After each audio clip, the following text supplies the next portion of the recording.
Okay, so after installing Kali Linux, we're going to proceed to installing the second machine in our lab. So the second machine is going to be Metasploitable. Metasploitable is another Linux machine. You can think of it as the opposite to Kali. So Kali is designed so that you can use it to hack into other devices. Metasploitable is designed so that you hack into it. So it's designed for people who want to learn penetration testing. It is designed so that it has a number of vulnerabilities, and we're going to try to use Kali Linux in order to hack into Metasploitable. So this is going to be one of the target or victim machines. You can download this from the following link. You will end up with a zip file like this one. So, sorry, not this one, like this one. So once you uncompress it, you'll get this directory. Double click it and you'll see the following files. So we're going to create a new machine here in virtual machine, and I'm going to call it Metasploitable.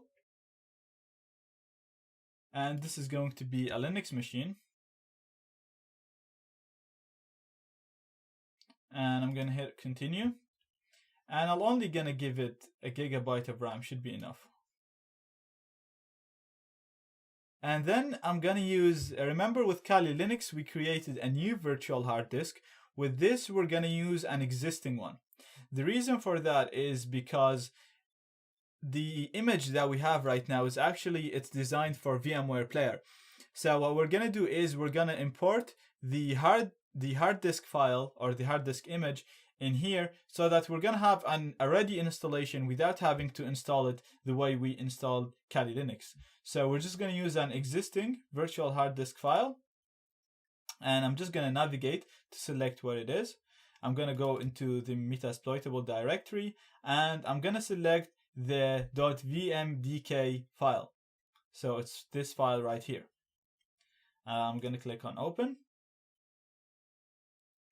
and create. So we're going to start this machine right now. Okay, so the machine has run now. It's completely installed. As I said, you don't really need to install anything. We just imported a ready installation, a ready hard disk. So it's asking me for the username, and the username is msfadmin.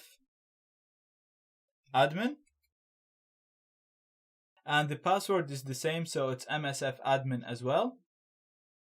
And as we can see now, we logged in. Now this machine only has a terminal, as you can see right now. And it's giving you a warning that you should never expose this machine to external internet connection, because it is a vulnerable machine. It is designed to be vulnerable. Now, right now, it's only inside our lab. It's only installed as a virtual machine. So literally nobody outside our lab can access it. So this is a really good way of using it. Now this is it. The machine is installed.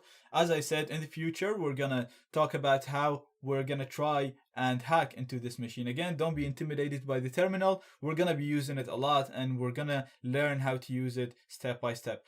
So at the moment, we have this installed, and we're going to move on to the next step, and we will talk about this once we actually need to use it in the future. So if you want to turn off this machine, all you have to do is just type in power off and hit enter. And it's telling you that you need to be root. So again, I'll talk about this later. For now, sudo power off. So just run the command like this. And it's asking you for the admin password. And that's it. It's going off now. And here we go. The machine is off.